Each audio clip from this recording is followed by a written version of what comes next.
mas eu sou novo, tá? Eu não sou tão velho quanto eu aparento ser. Tá? Eu sei que às vezes não parece, mas eu sou novo. E tanto é que eu presenciei poucos presidentes da República no Brasil. Eu lembro quando eu comecei a acompanhar um pouco isso, o primeiro ano assim que eu me lembro, sabe quando você lembra de muita coisa acontecer, foi no ano de 94, tinha 10 anos. Né? Então foi o primeiro ano assim que eu lembro de muita coisa, mas porque muita coisa aconteceu, né? O Ayrton Senna faleceu, o Brasil ganhou o Tetra, e aí foi a primeira eleição que eu lembro que eu acompanhei assim, as eleições, né? A briga entre o recém-formado, né? Até então não tão conhecido PT ainda, e o PSDB, e aí eu me lembro de minha mãe apoiar pra caramba e ser filiado ao PSDB, entrou o Fernando Henrique, foi aquela festa em casa, e eu estava fazendo essa festa. Passou 8 anos, depois de 8 anos o que aconteceu? O Brasil ganhou bem, 2002. Além disso, teve outra eleição. E aí surge um cara sangue novo do povo, que veio de baixo, que não tinha tanto estudo, né, metalúrgico. E o povo olhou para ele e falou assim, tá aí, essa é a solução dos nossos problemas. Né? A gente deposita toda a nossa fé nele. Então aquele que fez, aliás, um bom governo, né, nesses 8 anos, o Fernando Henrique, claro, todo mundo tem seus problemas, mas fez um bom governo, já não presta mais, agora a gente quer esse outro Salvador. E de fato, no começo ele foi muito bom, principalmente o seu primeiro mandato, quando a gente olha os primeiros 4 anos, ele foi realmente muito bom para o Brasil. Os 4 últimos nem tanto, até que ele consegue colocar uma sucessora no seu lugar. Votaram mais nele do que nela mesmo, de fato, sabendo que ele está por trás de tudo isso. Né? Mas aí essa pessoa já não prestava mais para o Brasil, e aí vem aquela movimentação toda para o impeachment. E aí, quando conseguiram tirar e colocar o vice dela no lugar, foi uma festa nas ruas. Uma festa que durou quase um mês só. Porque depois de um mês, todo mundo já olhou e falou assim, não, isso daí não era o que a gente achava. Gente, de 94 para cá, isso é o que eu acompanho de política, assim, né? Essa movimentação, pelo menos dos nossos presidentes no Brasil. Já deu para perceber que nós temos 2 tendências muito grandes no brasileiro. Não só o brasileiro, mas o ser humano, porque essa reflexão que a gente vai fazer no livro de Eclesiastes nos últimos dias. A primeira tendência muito grande é criar ícones, pessoas nas quais nós colocamos a nossa esperança. É por isso que o filme de super-herói é tão popular assim, né? A gente gosta daquele cara que vem e salva o mundo. Né? A gente gosta de depositar a nossa confiança em alguém com superpoderes que vem e vai restaurar a paz nesse mundo. Tá? Então a gente gosta de espelhar isso. E a gente faz isso com os nossos políticos. A gente sabe que não é o cara que vai governar sozinho. Imagina que um país como o Brasil vai ser governado por uma pessoa. A gente sabe que tem toda uma equipe por trás, que tem coisas que nem é ele que toma as atitudes, né? Que ele faz e tudo mais lá, as coisas que ele defende, não vem dele, vem de tudo por trás. Mas a gente gosta daquele ícone, daquela pessoa. A gente fala, esse me representa, esse vai fazer alguma coisa. Essa é a primeira característica nossa em relação a essa política, esperança em uma pessoa. E isso reflete também na eleição que a gente vai passar agora, né? Tem muita gente colocando muita esperança numa pessoa, numa outra pessoa só. Mas agora a segunda tendência é a rotatividade que acontece daqueles nossos preferidos, ou do que a gente gosta, ou daquele que a gente coloca a nossa esperança. Talvez isso seja mais frequente no futebol, para aqueles que gostam do futebol. A política também acontece isso, mas talvez no futebol. Você torce para um time, talvez você olhe e fala assim, esse técnico não presta, ele saiu do time, está destruindo o time. Aí ele sai, aí entra outro, você fala, agora vai. Passa um ano, você fala assim, não, esse cara é ruim, o bom é aquele que saiu. Se ele voltar, o time vai ficar bom. Mas você acabou de esquecer que um ano atrás ele não prestava, ele era ruim, o time estava... Isso acontece direto com o time. Um cara que hoje é comentarista, aposentado, que a gente vivia descendo a lenha dele, que era ruim, hoje, não, se ele voltasse a comandar o São Paulo, ia ser assim, a gente olha e pensa, não, mas não foi naquela época, e não vai ser hoje também. Né? Mas a gente gosta de colocar a esperança em uma pessoa e a nossa memória é muito curta em relação a isso. Eclesiastes capítulo 4, a gente vai terminar o capítulo 4 de Eclesiastes hoje. Para aqueles que nos visitam, nós estamos analisando o livro de Eclesiastes, o livro escrito por Salomão, e um livro que tenta responder o grande dilema da humanidade. Qual é o sentido da nossa vida?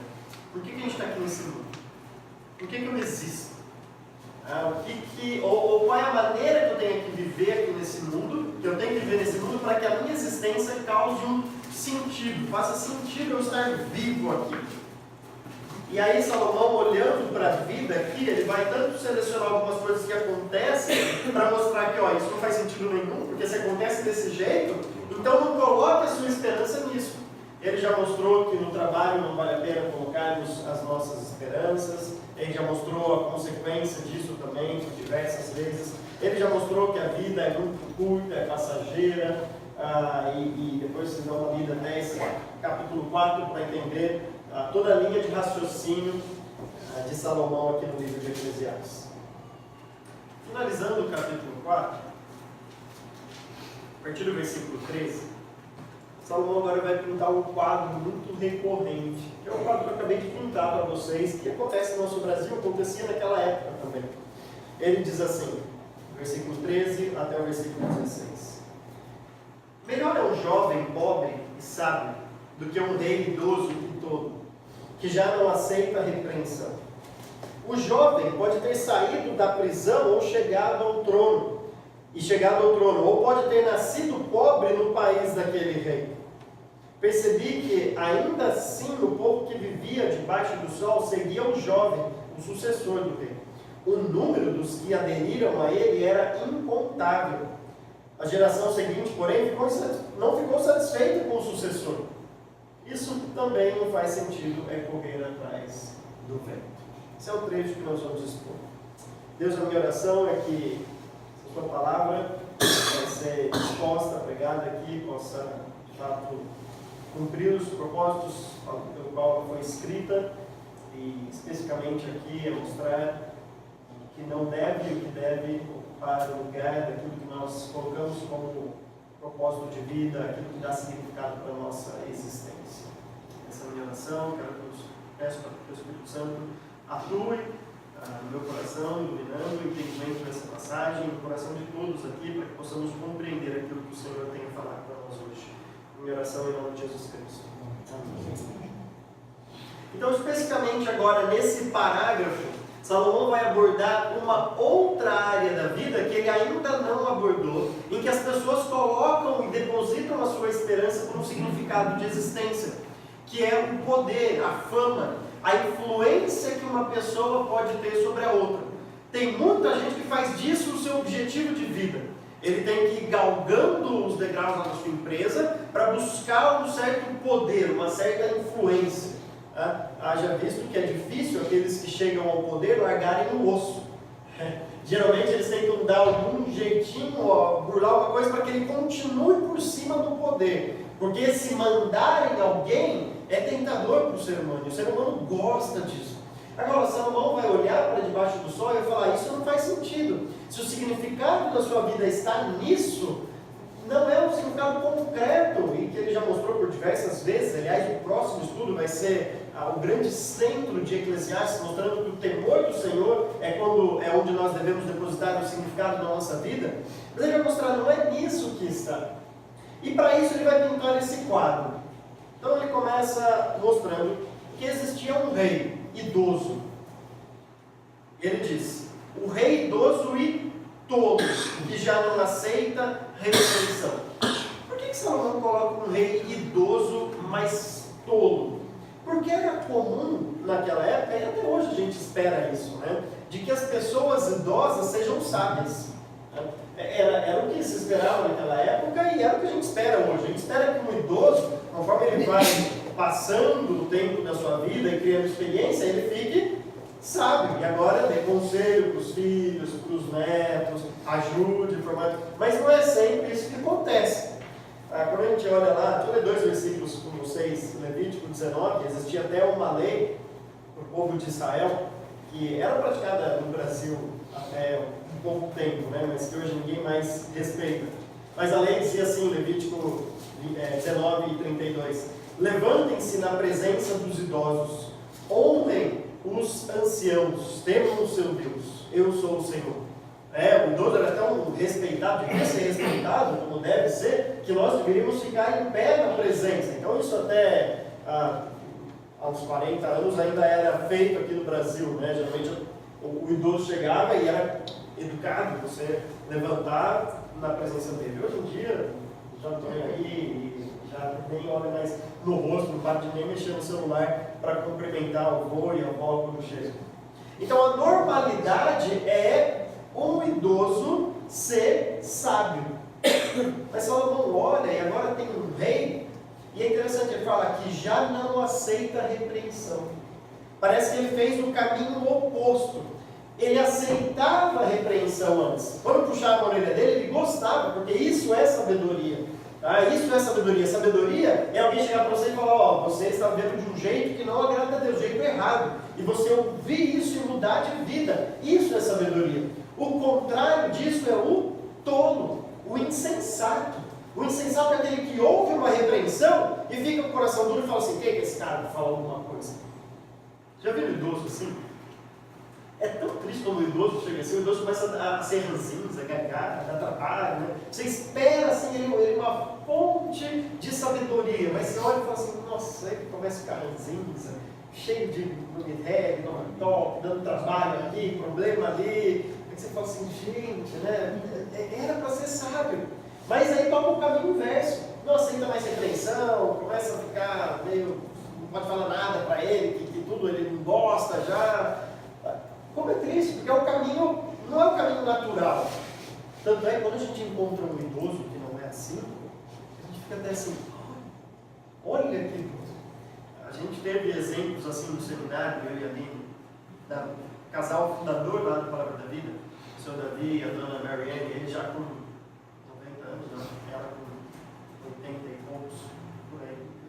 E eu lembro quando a gente conversava com ele assim, 5 minutos de conversa, como pode sair tantos conselhos sábios e aquela calma dele, típica, alguns aqui acho que conheceram ele, né? Eu vi, tem a oportunidade de, ele veio pregar um dia, de conhecer. Mas é impressionante, agora não é só o que ele falava, é a maneira que ele vivia também, que eu olhava e falava assim, impressionante, como é alguém sensato, sábio. Quando a gente acha um idoso assim, é tão raro que a gente fica...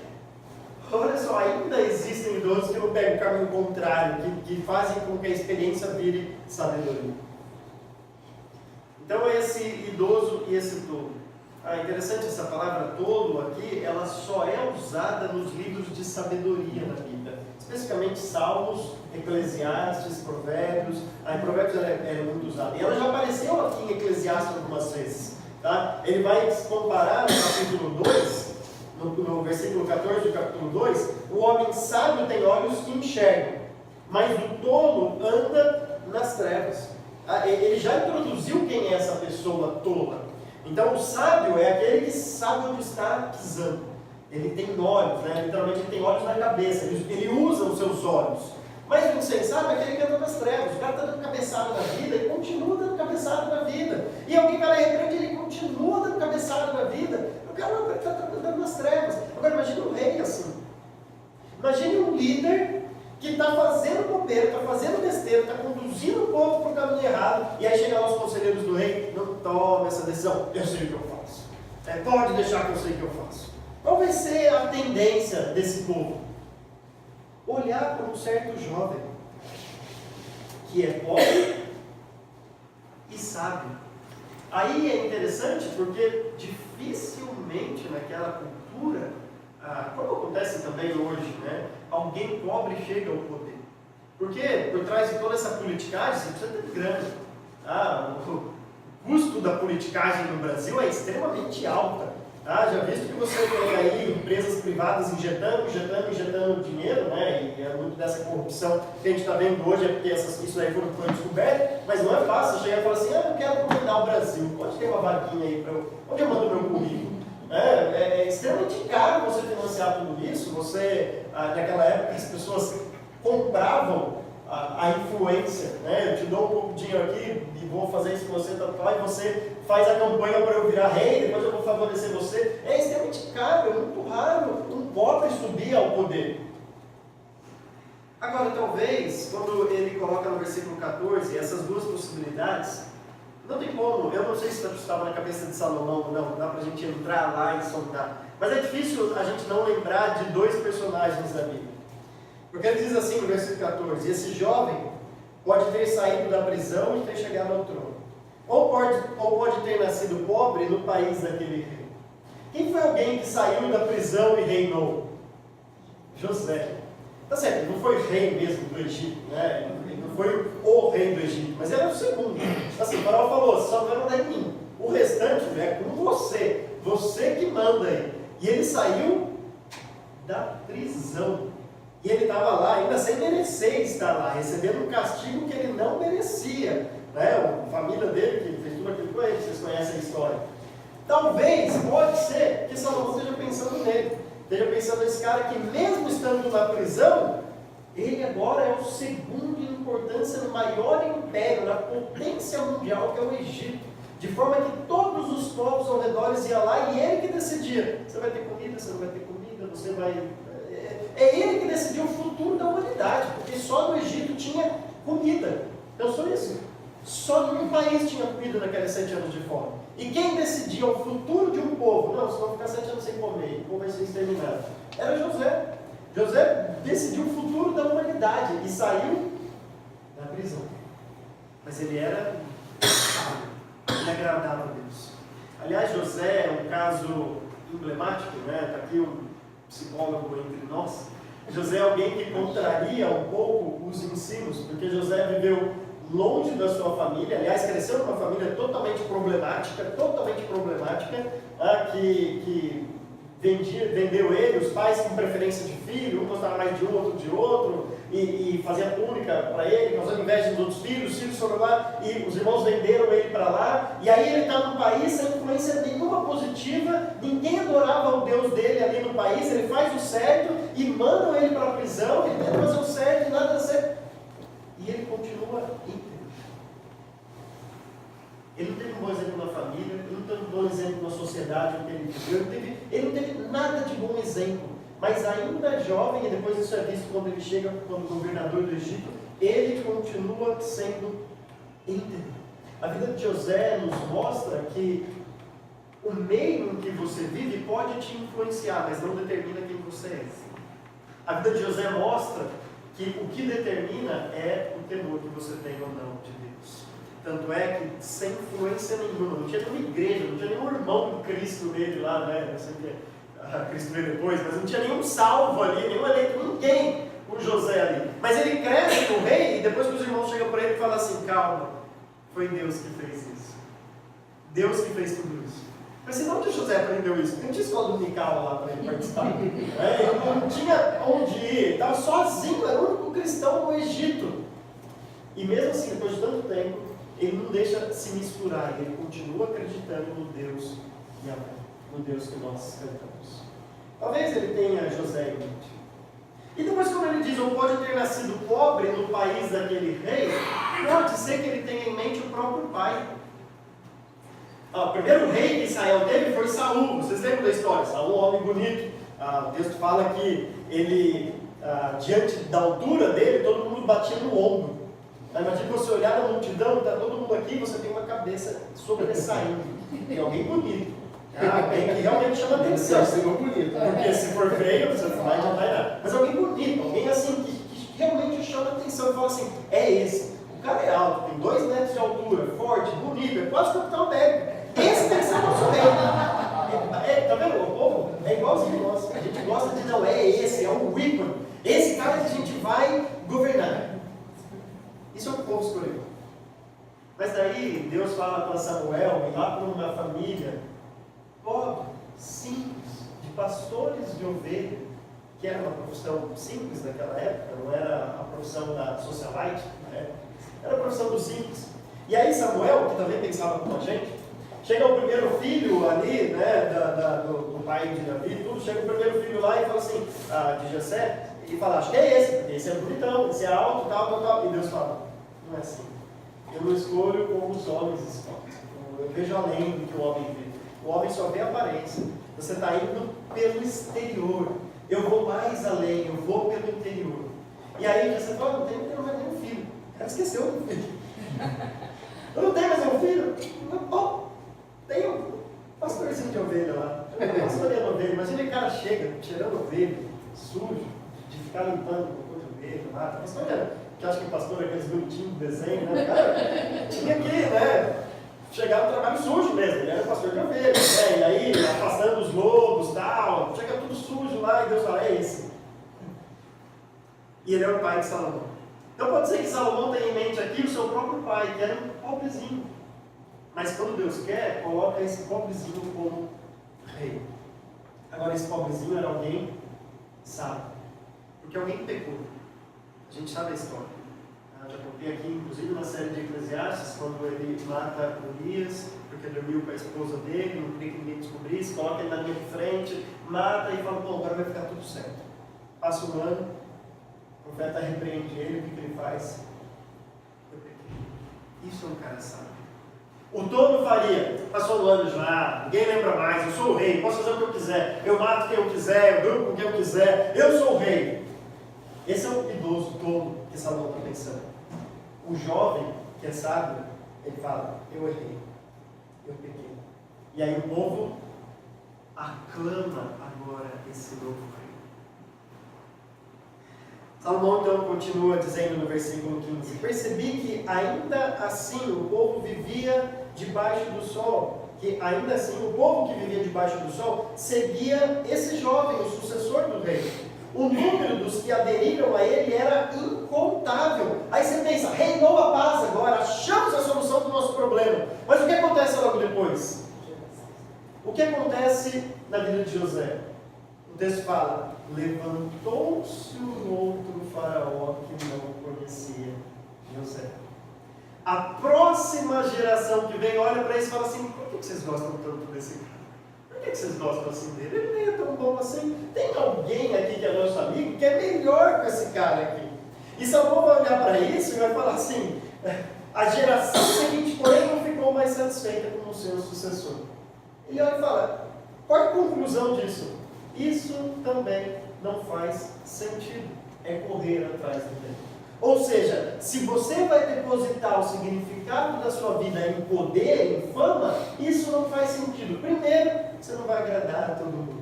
E segundo, que é bem provável que quando você consiga chegar onde você queria, talvez venha depois um outro grupo, uma nova geração de pessoas que falam assim, eu já não gosto tanto mais desse cara assim. Isso aconteceu no ministério de Jesus Cristo. Vocês vão lembrar que ele está entrando em Jerusalém, sentado num jumentinho, em sua entrada triunfal, o que as pessoas estão gritando? Hosana. Que significa, bendito é o que vem em nome do Senhor. Está aí o nosso rei, está aí o nosso ícone, a pessoa que vai restaurar o reino a Israel. E dessa vez eles tinham colocado no ícone certo mesmo. De fato vai fazer isso. Mas passam os 74 dias, e o que as pessoas estão gritando? Crucificam. Crucificam. Solta Barrabás, um assassino, um rebelde no reino. Alguém queria tirar o reino de César à força e crucifica esse Jesus Cristo. Mas espera aí, a mesma multidão que há dias tinha dito, esse é o que vem em nome do Senhor. Salomão olhando para tudo isso fala, isso não faz sentido. Por isso que onde a gente coloca o significado na nossa existência não pode estar na fama, não pode estar no poder, na influência que você pode exercer sobre outras pessoas. Essa é a primeira conclusão que a gente tira desse texto. Ou seja, o significado da sua vida não pode estar nisso. Não pode estar nisso. Por outro lado, duas outras lições que a gente aprende aqui, não só nesse texto, agora eu quero olhar para a teologia como um todo da Bíblia. A primeira lição que a gente aprende é que, assim como houve um jovem sábio, que foi mais sábio que um idoso, acredite ou não, isso pode acontecer com você também. Eu sei que alguns aqui falam assim, eu nem sou tão jovem assim ainda, né? Mas sempre tem gente mais velha que você, né? Olha o que Salmo vai dizer, Salmo 119. Salmo 119, versículo 100. O 100º versículo desse Salmo.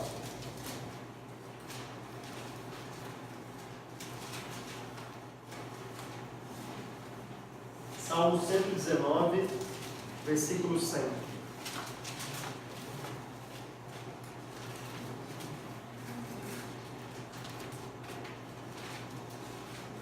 texto diz assim: tenho mais entendimento que os anciãos, pois obedeço os teus preceitos. Eu tenho mais entendimento que os anciãos, pois obedeço aos teus preceitos. Sabe o que o salmista está escrevendo aqui? A Bíblia não nega o valor da experiência. Tanto é que lá no Novo Testamento, o presbítero, a palavra presbítero, que é a palavra que descreve o líder da igreja, é traduzida por ancião, significa ancião. Literalmente, a palavra grega presbítero significa ancião. E tem também as presbíteras, que significa as anciãs. As velhas eram chamadas, né? A palavra grega para isso é presbíteras. E os presbíteros eram os anciãos. Então, a Bíblia não esvai, não tira, não nega o valor da experiência, daquilo que você adquire com o viver. Por outro lado, isso não é prioritário em nossas vidas. Não é a experiência que vai te dar a autoridade para você fazer alguma coisa ou não. Porque se você fizer a sua vida inteira o errado, você vai chegar no final da sua vida e vai dar conselhos errados. Porque você passou a sua vida inteira fazendo aquilo que é errado. Então o salmista fala: eu tenho mais entendimento que os anciãos, não porque eu vivi mais, porque eu já passei por isso, passei por aquilo, eu sei que eu passei. Não é por causa disso, é porque eu obedeço aos teus preceitos. Você quer ter mais sabedoria? Você quer fazer parte daquele jovem que, mesmo pobre, saindo lá e simples, mas é mais sábio que o rei, idoso que é tolo? Você quer fazer parte desse grupo? Você precisa obedecer os preceitos de Deus. Agora, como você faz para obedecer os preceitos de Deus? Em primeiro lugar, é conhecendo quais são os preceitos de Deus. Você só vai saber quais são os preceitos de Deus quando você começar a ler a Bíblia. Leiam outras coisas aí que são importantes, jornais, ouça notícia, ouça conselho de pessoas, mas acima de tudo, leia a Bíblia. Porque na Bíblia vão estar os preceitos de Deus. É nela que nós encontramos o que Deus quer para a nossa vida. Agora, só ler não basta. Porque tem muito ateu que lê a Bíblia, tem muito ateu que estuda e pesquisa a Bíblia. Aliás, tem teólogo ateu, é estranho, né? Mas tem teólogo que é ateu. O cara estuda teologia para provar que Deus não existe. E estuda a Bíblia ainda, procurando, né? Que se contradiz com a lei e tal, não é aquelas bobeiras todas que eles vão pesquisar. Então só ler não adianta, você tem que ler e tem que crer que de fato isso é verdade e fazer um compromisso no seu coração. Eu vou seguir isso que a Bíblia está falando. Pode ser que você não tenha influências boas na sua família, como José. Pode ser que você seja desprezado como Davi, que seu pai nem lembra de você. Tem um rapazinho lá perdido. Mas se você fizer um compromisso de falar tudo que eu li na Bíblia e falar isso que Deus quer, eu vou seguir. O texto está falando, você pode ser mais sábio que o ancião, o idoso. Porque você obedece os preceitos de Deus. Então a primeira conclusão é: nós não podemos colocar nessa fama, nesse poder, nessa influência que a gente exerce sobre os outros, o significado da nossa vida. A segunda lição é que nós podemos fazer parte desse jovem que é mais sábio que o idoso, a partir do momento que a gente obedece a palavra de Deus, os preceitos de Deus. Agora, a terceira lição é que a Bíblia reconhece de fato que existem algumas pessoas que estão nesse papel de liderança. Existem pessoas assim. Não são todas as pessoas que... Você está com vergonha, eu ofereço a minha área para você. Como está filmando, as pessoas ficam assim, né? Vamos passar. Vai cortar isso aí. Não vai cortar nada, não. Não vai cortar. Você vai ficar famoso na internet. A Bíblia de fato reconhece que algumas pessoas exercem esse papel de liderança. E o texto que eu queria terminar com vocês essa noite é um texto de Jesus, que está lá em Mateus capítulo 20. E olha que interessante, Jesus não fala assim: somos todos iguais, ninguém vai ser o primeiro, ninguém vai ser o chefe. Pelo contrário, ele fala: vão ter aqueles que vão ocupar um papel de liderança. A Bíblia não prega o anarquismo ou o comunismo, todo mundo é igual e não há liderança. A Bíblia não prega isso, a Bíblia prega: existe liderança, deve existir liderança. Por outro lado, Olha o que Jesus diz em Mateus capítulo 20, versículo 25. Versículo 25.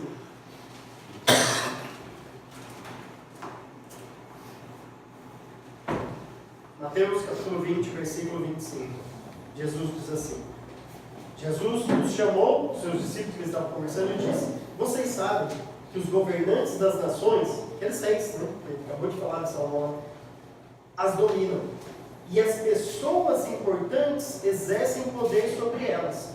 Aí você espera falar assim, mas no reino de Deus não vai ter ninguém que é um melhor, mais importante que o outro, ninguém que vai mandar sobre o outro, ninguém que vai comandar. Não é isso que Jesus fala. Só que Jesus fala assim, não será assim entre vocês. Ao contrário, quem quiser tornar-se importante, ou seja, existem aqueles que lideram, Jesus não nega isso, só que olha onde está a diferença. Quem quiser tornar-se importante entre vocês deverá ser servo. E quem quiser ser o primeiro deverá ser escravo. Então a liderança para Jesus não é aquela liderança imposta de um tolo que faz o que quer e quando o outro repreende, não, eu faço assim mesmo porque eu sou o líder e fica quieto, que eu exerço influência. A liderança de Jesus fala, você quer ser o primeiro? Então sirva mais. Você quer ser o primeiro, todos mais importante? Então seja um escravo, seja um servo dessas pessoas. E sabe quem que ele vai ter como base para esse ensinamento dele? Versículo 28. Como o Filho do Homem, Jesus Cristo, Ele mesmo, que não veio para ser servido, mas para servir e dar a sua vida em resgate por muitos. O nosso maior líder. Esse sim, aquele ícone que um dia virá e instaurará o seu reino aqui neste mundo. E de uma vez por todas fará justiça. E nele mesmo, nele, nós podemos colocar a nossa esperança. Não em políticos que surgem, não no Bolsonaro, não até o Luciano Huck, eu acho que vai ser um dos candidatos, não na Marina Silva, não nesse povo. Não é neles, não no Alckmin, no Dória. Não é nesse povo que a gente tem que colocar a sua esperança. Você deve votar consciente, como eu já falei aqui, você deve ter que participar da política do Brasil. A gente deve fazer isso. Mas a gente não pode colocar nessas pessoas como ícone da esperança de restauração, é que agora tudo vai melhorar.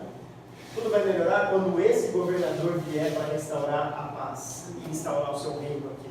Só que esse governador, esse rei, foi aquele que mais serviu, porque ele deu a sua vida para que eu pudesse viver.